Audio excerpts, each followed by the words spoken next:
एक बार शैतान ने अल्लाह रब्बुल आलमीन के दरबार में अर्ज किया, ऐ खुदा, मैं तुम्हारी कसम खाकर कह सकता हूँ कि अय्यूब नबी सिर्फ तुम्हारे द्वारा दी गई धन दौलत और आराम आशाइश की वजह से तुम्हारी इबादत करते हैं। अगर उनकी यह दौलत और सुख शांति खत्म हो जाए तो वह एक दिन भी तुम्हारी इबादत में नहीं लगे रहेंगे। ऐ खुदा, मुझे नबी पर हस्तक्षेप करने की ताकत दे। मैं देखना चाहता हूँ कि तुम्हारा अय्यूब नबी तुम्हारे प्रति कितना वफादार है। अल्लाह रब्बुल आलमीन ने शैतान को इजाजत दी और कहा, जाओ, तुम्हें नबी पर हस्तक्षेप करने की ताकत दी जाती है, जैसे चाहो नबी को आजमा सकते हो। शैतान अल्लाह ताला की दी हुई ताकत पाकर एक राहगीर का वेश धारण करके हजरत अय्यूब अलैहिस्सलाम के पास गया। हजरत अय्यूब अलैहिस्सलाम के पास जाकर उसने अपनी गरीबी जताई और कहा, हुजूर, मुझे कुछ दिन आपके घर रहने की अनुमति दीजिए। हजरत अय्यूब अलैहिस्सलाम को उस व्यक्ति पर शक हुआ क्योंकि उसके शरीर से एक प्रकार की तीव्र दुर्गंध आ रही थी। तब हजरत अय्यूब अलैहिस्सलाम ने उसकी यह अर्ज ठुकरा दी और कहा, मैं तुम्हें कुछ पैसे दे रहा हूँ, तुम कहीं और जाकर रहने का इंतजाम करो। शैतान हजरत अय्यूब अलैहिस्सलाम के इस व्यवहार से बहुत नाराज हुआ और मायूस होकर वापस चला गया। फिर उसने सोचा कि नबी को नुकसान कैसे पहुँचाया जाए। बहुत सोचने के बाद उसने तय किया कि नबी के फल के बगीचा में आग लगा देगा।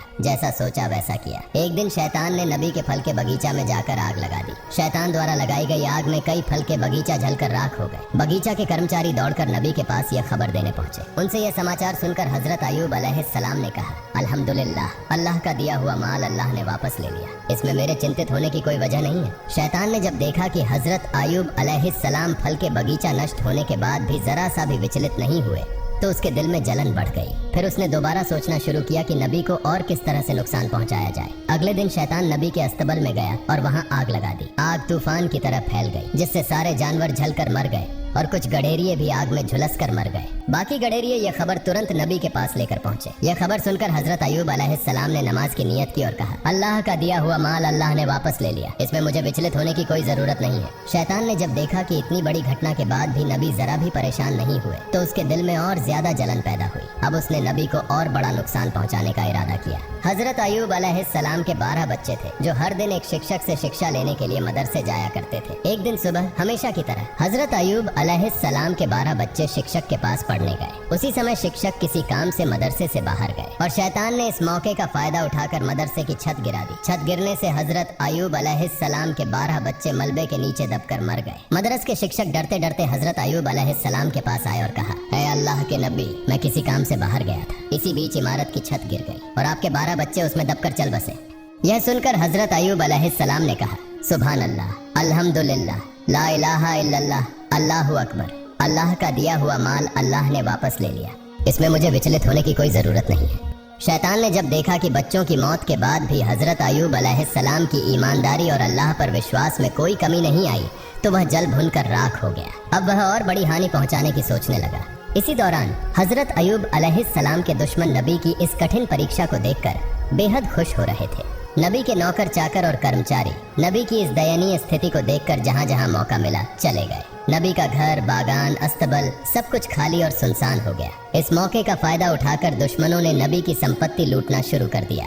उन्होंने टूटे फूटे घर की सारी चीजें अपने कब्जे में ले ली। बागान में बचा हुआ फल और फसल लूटने के लिए उनके बीच झगड़े शुरू हो गए। सिर्फ एक हफ्ते के भीतर हजरत अय्यूब अलैहिस्सलाम की सारी आराम आशाइश, संतानें और संपत्ति खत्म हो गई। हजरत अय्यूब अलैहिस्सलाम की 4 पत्नियां थीं। उनमें से 3 झगड़कर और बहस करके नबी को छोड़कर चली गईं। सिर्फ हजरत रहीमा अलैहिस्सलाम उनके साथ रहीं। वह नबी को छोड़कर जाने वाली नहीं थी। वह हर समय नबी के साथ खड़ी रही। देश के लोग नबी के नबूवत के दावे का मजाक उड़ाने और ताने देने लगे। कुछ ने कहा, अगर अय्यूब सच में अल्लाह के नबी होते तो उन पर ऐसा गजब क्यों आता? वह नबी नहीं है। उनकी झूठी नबूवत के दावे के कारण अल्लाह का गजब उन पर उतरा है। इधर नबी के अनुयायियों के बीच भी दरार पड़ने लगी। उनकी यह स्थिति देखकर शैतान भी पूरी तरह संतुष्ट नहीं हो सका, क्योंकि सब कुछ खत्म हो जाने के बावजूद हजरत अय्यूब अलैहिस्सलाम में कोई बदलाव नहीं आया। वह अपने इबादत खाने में पहले की तरह पूरी तल्लीनता से इबादत कर रहे थे, जैसे उन्हें अपने आसपास हुई तबाही की कोई खबर ही न हो। न उनके चेहरे पर मायूसी थी, न अफसोस का कोई निशान।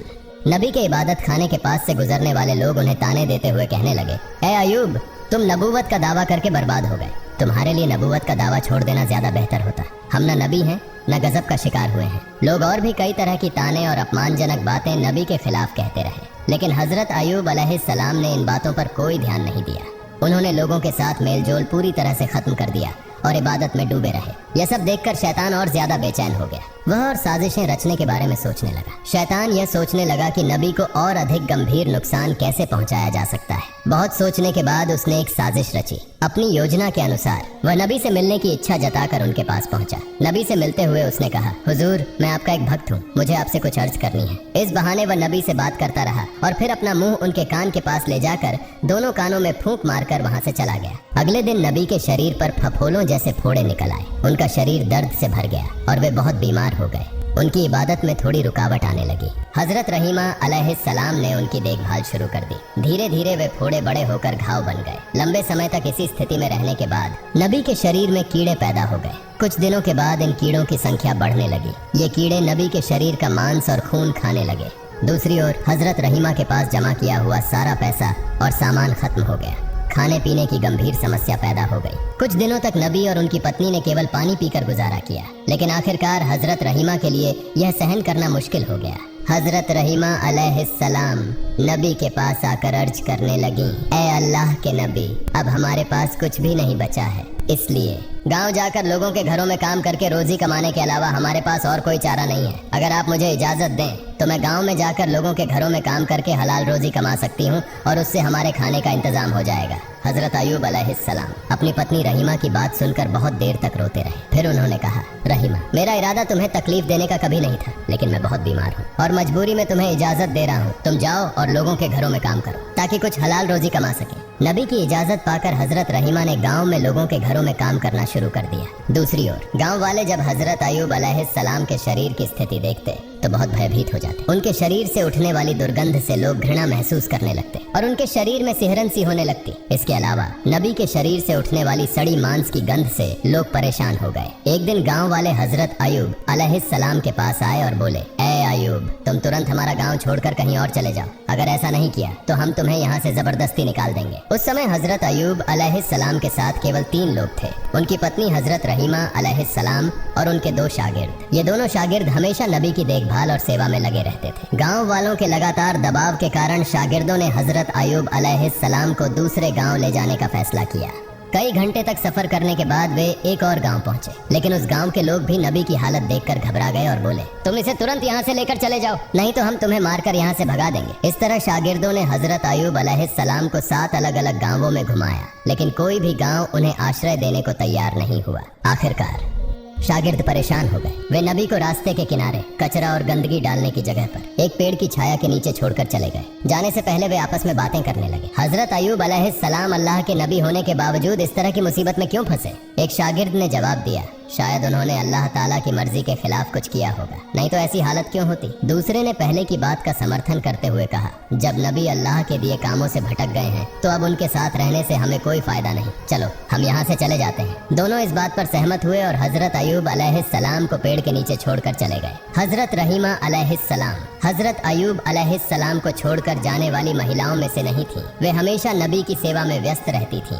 दिन के कुछ समय में वह लोगों के घरों में नौकरानी का काम करती और जो थोड़ा बहुत कमा पाती उससे अपने पति के लिए दवा और भोजन का इंतजाम करती थी। इस तरह समय बीतता रहा। हजरत अयूब अलैहिस्सलाम के शरीर से कभी कुछ कीड़े मर जाते तो कभी नए कीड़े पैदा हो जाते। उनके शरीर पर कीड़ों की संख्या लगातार बढ़ती ही जा रही थी। उनके शरीर पर अब केवल हड्डियां और थोड़ा सा मांस ही बचा था। एक दिन उनके शरीर से कुछ कीड़े गिरकर जमीन पर आ गए। तब हजरत अयूब अलैहिस्सलाम ने अपनी पत्नी रहीमा अलैहिस्सलाम को बुलाकर कहा, रहीमा, इंसान मिट्टी से बना है और मरने के बाद उसका शरीर फिर मिट्टी में बदल जाता है। अगर मेरे शरीर का मांस और खून अल्लाह के इन कीड़ों की भूख मिटाने में काम आ रहा है तो इसमें कोई आपत्ति नहीं होनी चाहिए। कम से कम इससे इन्हें भोजन मिल रहा है। जो कीड़े मेरे शरीर से गिरे हैं उन्हें वापस उठाकर मेरे शरीर पर रख दो ताकि उन्हें अपना भोजन पूरा मिल सके। हजरत रहीमा अलैहिस्सलाम ने अपने पति के आदेश का पालन किया और गिरे हुए कीड़ों को उठाकर फिर से उनके शरीर पर लगा दिया। एक दिन हजरत रहीमा अलैहिस्सलाम गांव गईं, लेकिन उन्हें कोई काम नहीं मिला। इस वजह से वे बहुत चिंतित हो गईं। उनके मन में बार बार यह सवाल उठ रहा था कि आज वे अपने पति को खाना कैसे खिलाएंगी। उन्होंने पूरे गांव में काम ढूंढने के लिए बहुत कोशिश की, लेकिन कहीं भी उन्हें काम नहीं मिला। आखिरकार वह एक महिला के पास गईं और उनसे कहा, हे सम्मानित महिला, क्या आप मुझे आज के लिए कुछ पैसे उधार दे सकती हैं? मैं कल आपको ये पैसे वापस कर दूंगी। मेरा पति बहुत बीमार है और मैं आज कोई काम नहीं ढूंढ पाई हूँ। अगर आप मुझे कुछ पैसे उधार देंगी तो मैं अपने पति के लिए दवा और खाना ला सकूंगी, नहीं तो उन्हें भूखा रहना पड़ेगा। कृपया मुझ पर दया करें। महिला ने हजरत रहीमा अलैहिस्सलाम की बात सुनकर कहा, मैं किसी को पैसे उधार नहीं देती। मैंने पहले बहुत से लोगों को पैसे उधार दिए हैं, कहते हैं, लेकिन किसी ने आज तक मेरे पैसे वापस नहीं किए। इसलिए ये नाटक करना बंद करो और सीधे अपने घर का रास्ता पकड़ो। मैं तुम्हें कोई पैसा उधार नहीं दे सकती। हजरत रहीमा अलैहिस्सलाम ने कहा, तो फिर मुझे कोई काम दीजिए, उस काम के बदले में मुझे पैसे दे दीजिए। महिला ने कहा, मेरे पास तुम्हारे लिए कोई काम नहीं है, लेकिन मैं एक शर्त पर तुम्हें पैसे दे सकती हूँ। तुम्हारे सिर के बाल मुझे बहुत पसंद हैं। अगर तुम अपने सिर के बाल काट कर मुझे दे दो तो मैं उनके बदले तुम्हें पैसे दे सकती हूँ। हजरत रहीमा अलैहिस्सलाम ने जवाब दिया, हे महिला, मेरे पति बहुत बीमार हैं। उनका पूरा शरीर कीड़ों ने खा लिया है। वह किसी कठोर चीज को छू भी नहीं सकते। जब वह बिस्तर से उठते हैं तो मेरे बाल पकड़कर सहारा लेते हैं। अगर मैं अपने सिर के बाल काटकर तुम्हें दे दूं तो मेरे पति बिस्तर से कैसे उठेंगे? इस पर महिला ने कहा, ठीक है, तो तुम अपने सिर के आधे बाल काटकर मुझे दे दो, मैं उनके बदले तुम्हें पैसे दूंगी। हजरत रहीमा अलैहिस्सलाम ने चारों तरफ से लाचार होकर महिला की इस शर्त को मान लिया। उन्होंने अपने सिर के आधे बाल काटकर महिला को दे दिए और बदले में कुछ पैसे लिए। उन पैसों से उन्होंने अपने बीमार पति के लिए भोजन और दवा खरीदी और घर की ओर चल पड़ी। शैतान यह सब देख रहा था। जब उसने देखा कि हजरत रहीमा अलैहिस्सलाम ने अपने सिर के आधे बाल कटवा लिए हैं, तो उसने इसे हजरत अय्यूब अलैहिस्सलाम और रहीमा के बीच गलत फहमी पैदा करने का सुनहरा मौका समझा। इसके बाद शैतान एक दरवेश का वेश धारण करके हजरत अय्यूब अलैहिस्सलाम के पास आया और कहा, आप अल्लाह के नबी हैं, लेकिन आपकी पत्नी का चरित्र बहुत खराब है। वह अक्सर अलग अलग जगहों पर चोरी करती है और इसी तरह से गलत तरीकों से पैसा कमाती है। आज वह चोरी करते हुए पकड़ी गई और लोगों ने सजा के तौर पर उसके सिर के आधे बाल काट दिए। जब वह घर लौटेगी तो आप खुद यह देख सकते हैं। हम आपकी इज्जत करते हैं, इसलिए आपको पहले ही यह बात बता रहे हैं। यह कहकर शैतान वहां से चला गया। हजरत अय्यूब अलैहिस्सलाम ने शैतान की बातों पर विश्वास कर लिया और गुस्से से भर उठे। उन्होंने अकेले में कहा, मेरी पत्नी इतनी गिर सकती है, यह मैंने कभी सोचा भी नहीं था। अब मैं उसके कमाए हुए पैसे से खाना नहीं खाऊंगा। वह मुझे अब तक गलत तरीके से कमाए हुए पैसे से खिलाती रही है, इसलिए मैं अल्लाह के सामने बहुत शर्मिंदा हूँ। हे मेरे पालनहार रहमान और रहीम, मुझे माफ कर दे। अगर मैं स्वस्थ हो जाऊं तो मैं निश्चित रूप से उसे 100 कोड़े मारूंगा। फिर मैं अल्लाह की कसम खाकर कहता हूँ कि मैं स्वस्थ होने के बाद उसे 100 कोड़े जरूर मारूंगा। उस दिन शाम को हजरत अय्यूब अलैहिस्सलाम ने अपनी पत्नी के बारे में सुनी हुई बातों को लेकर बहुत व्यथित महसूस किया। उसी शाम जब हजरत रहीमा अलैहिस्सलाम घर लौटी तो हजरत अय्यूब अलैहिस्सलाम ने उनसे कोई बात नहीं की। रहीमा अलैहिस्सलाम ने अपने पति की यह हालत देखकर अत्यंत विनम्रता के साथ उनसे पूछा, हे मेरे प्रिय पति, क्या हुआ? आप मुझसे कोई बात क्यों नहीं कर रहे हैं? लेकिन हजरत अय्यूब अलैहिस्सलाम ने उनकी बात का कोई उत्तर नहीं दिया। इसके बाद रहीमा अलैहिस्सलाम ने उनके लिए खाना और दवा पेश की, लेकिन अय्यूब अलैहिस्सलाम ने उसे भी ठुकरा दिया। रहीमा अलैहिस्सलाम ने उनके पैरों को पकड़ लिया और रोते हुए कहा, हे मेरे प्रिय पति, कृपया मुझे बताइए, आप मुझसे क्यों नाराज हैं? तब हजरत अय्यूब अलैहिस्सलाम ने कहा, मैंने कभी कल्पना भी नहीं की थी कि तुम्हारा चरित्र इतना गिर सकता है। तुम चोरी करके मुझे अब तक खाना खिलाती रही हो। तुम्हारा गलत तरीके से कमाया हुआ पैसा मैं खा रहा था। यह सोचकर मैं खुद को माफ नहीं कर सकता। आज एक दरवेश ने आकर मुझे तुम्हारे बारे में बताया। उसने कहा कि तुम चोरी करते हुए पकड़ी गई हो और इसी कारण लोगों ने तुम्हारे सिर के आधे बाल काट दिए। हजरत रहीमा अलैहिस्सलाम ने अपने पति के मुंह से यह बात सुनी तो ऐसा लगा जैसे उनके पैरों तले जमीन खिसक गई हो। उनकी आंखों से आंसू बहने लगे। तब उन्होंने दोनों हाथ उठाकर अल्लाह से फरियाद की, हे अल्लाह, हे रहमान और रहीम, तुम सब जानते हो मैंने जो भी किया उसकी क्या मंशा थी। यह तुमसे छुपा नहीं है। मैं नहीं जानती कि मेरे पति को किसने या क्यों मेरे खिलाफ झूठी बातें बताई। हे अल्लाह, तुम मेरे पति को सच्चाई से अवगत कराओ, रहमान और रहीम। मैं इसके लिए इंसानों के सामने नहीं गिड़गिड़ाऊंगी। तुम मेरे एकमात्र सहारे हो, तुम सबसे बड़े न्यायाधीश हो। इसलिए जिसने भी मेरे पति के मन में मेरे खिलाफ यह गलत फहमी पैदा की है उसका सही न्याय तुम करो। हजरत रहीमा अलैहिस्सलाम की इस फरियाद को सुनकर अल्लाह का अर्श कांप उठा। तभी अल्लाह रब्बुल आलमीन ने हजरत जिब्राइल अलैहिस्सलाम को हजरत अय्यूब अलैहिस्सलाम के पास भेज दिया। हजरत जिब्राइल अलैहिस्सलाम ने हजरत अय्यूब अलैहिस्सलाम के पास आकर कहा, हे अल्लाह के नबी, आपकी पत्नी अत्यंत नेक और ईमानदार है। शैतान ने एक दरवेश का रूप धरकर आपको भ्रमित किया और आपकी पत्नी के बारे में झूठी बातें बताईं। वास्तव में आपकी पत्नी निर्दोष है। इसलिए आप अपनी पत्नी के द्वारा पेश किया गया खाना खाएं और उनके प्रति खुश और राजी हो जाएं। हजरत जिब्राइल अलैहिस्सलाम की बातें सुनकर हजरत अय्यूब अलैहिस्सलाम ने अपनी पत्नी रहीमा अलैहिस्सलाम को बुलाकर कहा, रहीमा, मुझे माफ कर दो। शैतान ने तुम्हारे बारे में मुझे झूठी बातें बताई जिनसे मैं भ्रमित हो गया। मैं इसे समझ नहीं पाया और तुम मुझसे नाराज मत होना, क्योंकि मैंने जो कुछ कहा वह अनजाने में कहा। अब मैं कभी भी तुम पर गुस्सा नहीं करूंगा। हजरत रहीमा अलैहिस्सलाम ने अपने पति के मुंह से यह बातें सुनकर बेहद खुशी महसूस की।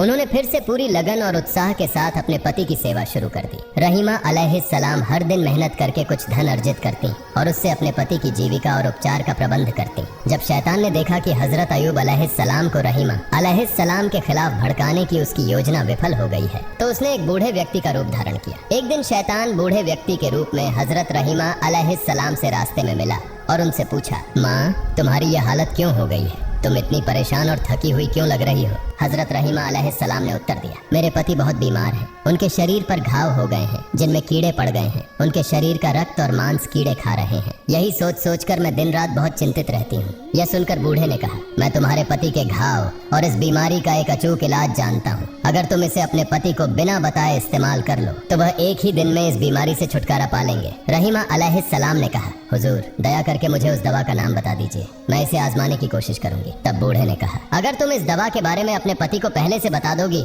तो वह इसे इस्तेमाल करने से मना कर सकते हैं। इसलिए यदि तुम बिना अपने पति को बताए इस दवा का उपयोग कर सको तो निश्चित रूप से वह स्वस्थ हो जाएंगे। इसके बाद बूढ़े व्यक्ति ने हजरत रहीमा अलैहिस्सलाम से पूछा, माँ तुम्हारे पति का नाम क्या है? हजरत रहीमा अलैहिस्सलाम ने उत्तर दिया, मेरे पति का नाम हजरत अय्यूब अलैहिस्सलाम है। वह अल्लाह के एक नबी हैं। जीवन के आरंभिक समय में वह बहुत संपन्न थे, लेकिन बाद में अल्लाह रब्बुल आलमीन ने उन्हें विभिन्न आजमाइशों और मुश्किलों में डाला। अब वह एक गंभीर बीमारी से ग्रस्त हैं। शैतान जो बूढ़े व्यक्ति का रूप धारण किए हुए था, रहीमा अलैहिस्सलाम की बातें सुनकर बोला, जब उन्हें गांव के लोगों ने बाहर निकाल दिया था तो मैंने उन्हें एक बार देखा था। उनके लिए मेरे पास उपयुक्त दवा है। हजरत रहीमा अलैहिस्सलाम ने कहा, हुजूर कृपया मुझे वह दवा दे दीजिए। बूढ़े व्यक्ति ने कहा, तुम यहीं थोड़ी देर प्रतीक्षा करो, मैं दवा लाकर अभी तुम्हें देता हूँ। यह कहकर बूढ़ा व्यक्ति वहाँ से चला गया। हजरत रहीमा अलैहिस्सलाम वहीं खड़ी उसकी प्रतीक्षा करने लगी। कुछ समय बाद बूढ़ा व्यक्ति एक बोतल में पानी जैसी दवा और मांस जैसा पदार्थ लेकर आया। उसने रहीमा अलैहिस्सलाम के हाथ में बोतल देते हुए कहा, यह दवा उनके शरीर पर लगाना और यह मांस जैसी दवा भूनकर उन्हें खिलाना। देखना अगले दिन तक उनका आधा स्वास्थ्य लौट आएगा, और अगर अगले दिन भी इसी तरह इसका उपयोग किया गया तो वह 2 दिनों के भीतर पूरी तरह ठीक हो जाएंगे। इसके बाद बूढ़ा व्यक्ति लंबी लंबी बातें करने लगा।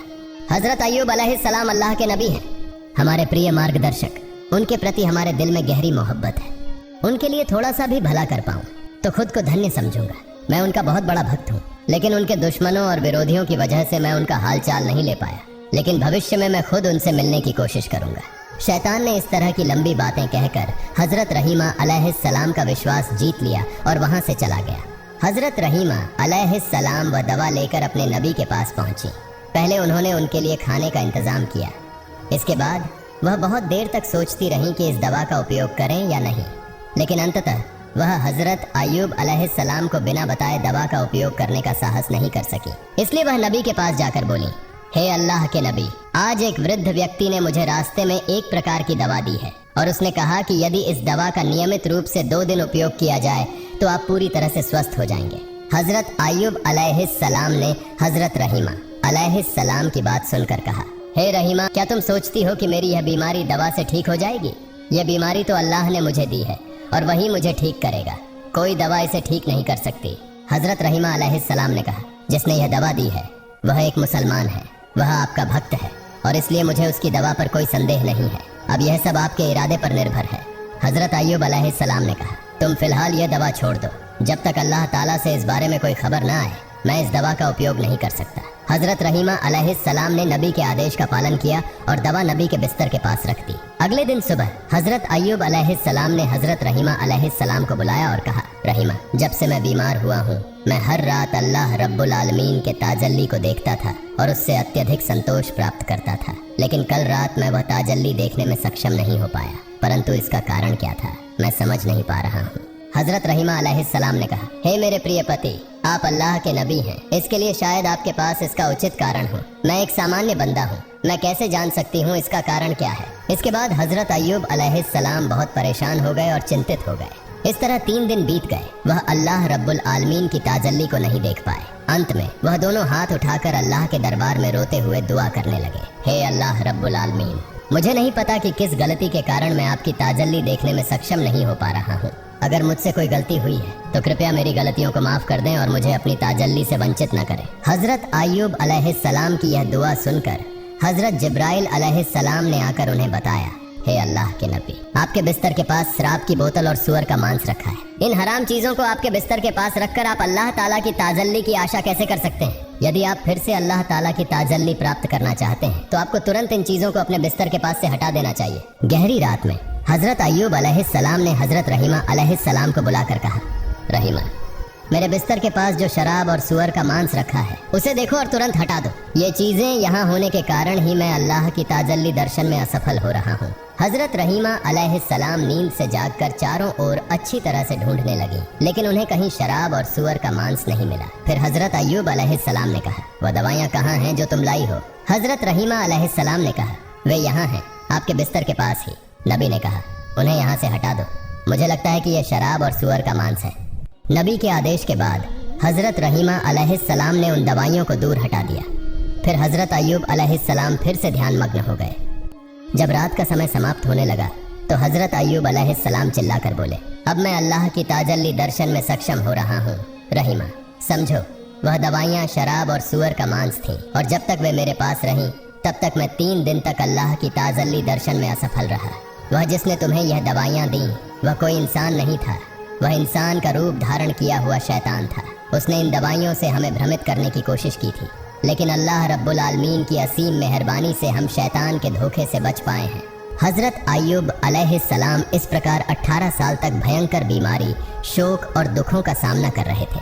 अंत में जब कीड़े उनकी आंखों और जीभ पर हमला करने लगे तो वह रोते हुए अल्लाह के दरबार में दुआ करने लगे, हे खुदा, मेरी आंखों से मैं अपनी पत्नी को देखता हूँ और सूरज देखकर नमाज का समय निर्धारित करता हूँ और अपनी जीभ से तेरा जिक्र करता हूँ। इसलिए अगर ये दोनों चीज़ें कीड़े खा लें और नष्ट हो जाएं तो मेरे लिए तेरी इबादत करना बहुत मुश्किल हो जाएगा। इस दुआ के बाद अल्लाह ताला ने अपने नबी को सूचित किया, मैं जल्द ही आपको रोग मुक्त कर दूंगा और आपकी पत्नी को पुरस्कृत करूंगा।